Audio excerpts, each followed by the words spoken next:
do find the obsession with counting the minutes of standing ovations quite a strange thing.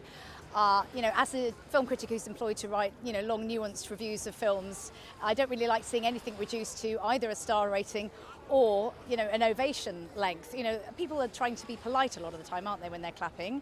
There are a lot of cast and crew in the room. I'm not sure it really is a measure of a great film. And also, some great films may not have very long standing ovations. It's not really a guide to my mind. This was 6 minutes, this was 8 minutes. It doesn't matter. Like, what would be notable if somebody got booed or, but counting a standing ovation doesn't really tell us what's the best film. We've seen just beloved filmmakers get 20-minute standing ovations in other festivals, and maybe people didn't love the film. In Toronto, they give everything a standing ovation. I think it's very polite to recognize the work of the filmmaker and the whole team to give them a standing ovation here in Cannes, but don't count it.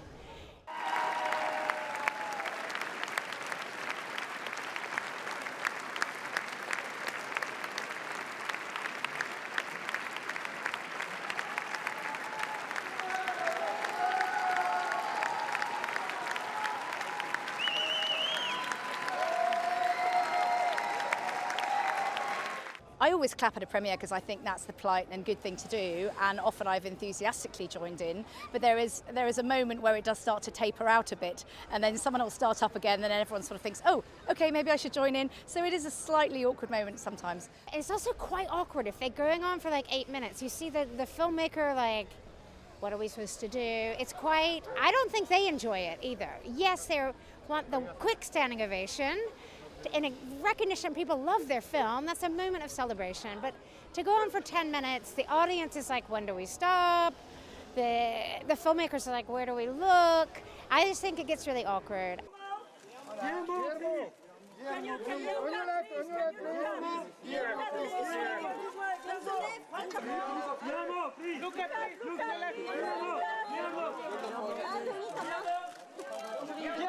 The first 5 minutes, you feel great. The next 5 minutes, it's a commute, right? 20-something minutes, 22, 23 minutes is a commute from home to the office. And that's the way the time starts becoming, the credits are over and the ovation still goes.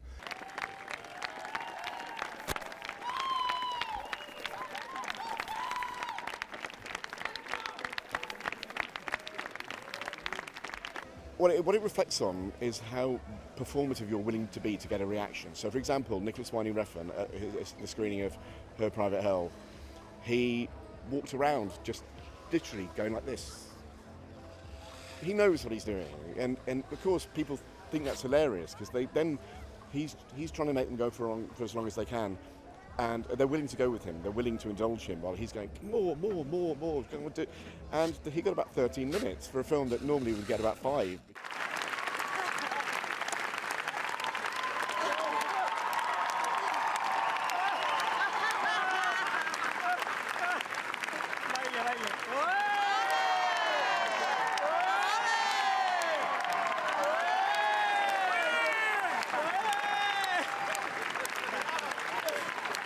Also, it's got all the ingredients for a long ovation.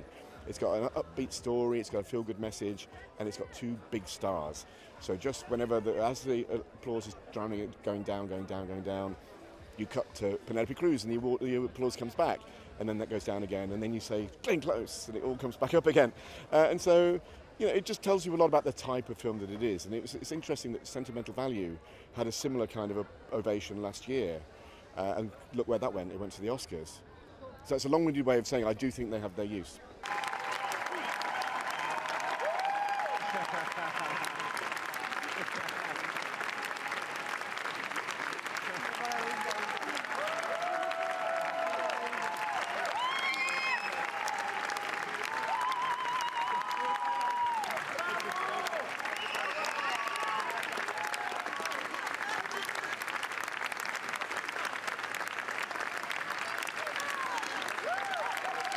But I guess what's lovely is when you love the film so much, such as when I saw Portrait of a Lady on Fire here in Cannes at the premiere, and I was so overwhelmed I was almost crying, and I would have clapped for 20 minutes easily for that one. I can't remember how long it was, but that's what stayed with me, was the film, not how long we were clapping.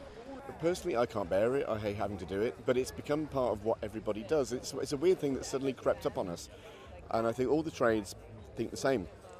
You all think it's a bit superficial, but at the same time it does sort of mean something.